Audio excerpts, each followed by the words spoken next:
Hi friends, నమస్తే. Welcome back to our channel. ఈరోజు మన వీడియోలో కరివేపాకు మొక్కను చూస్తున్నాం ఫ్రెండ్స్.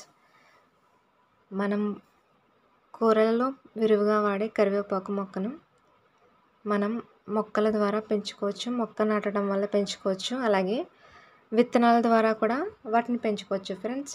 ఈరోజైతే మన వీడియోలో కరివేపాకు విత్తనాలు అనేవి చూస్తున్నాము. చూడండి, ఈ విధంగా ఉన్నాయి ఫ్రెండ్స్.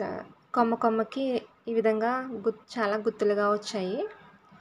వీటిని కరివేపాకు విత్తనాలు అంటారు. ఇవి ఫస్ట్ ఫ్లవరింగ్ వచ్చిన తర్వాత ఇవి కాయలుగా మారుతాయి ఫ్రెండ్స్.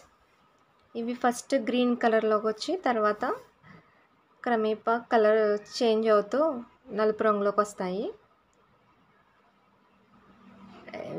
ఇవి విత్తనాలు వేయటం వల్ల మనం చాలా ఈజీగా కరివేపాకు మొక్కలను పెంచుకోవచ్చండి. నెక్స్ట్ వీడియోలో ఈ విత్తనాల ద్వారా కరివేపాకు మొక్కని ఎలా పెంచుకోవాలి అని మీకు చూపిస్తాను. ఈ వీడియో కనుక మీకు నచ్చితే ఈ వీడియోను తప్పక లైక్ చేయండి, షేర్ చేయండి, సబ్స్క్రైబ్ చేసుకోండి ఫ్రెండ్స్.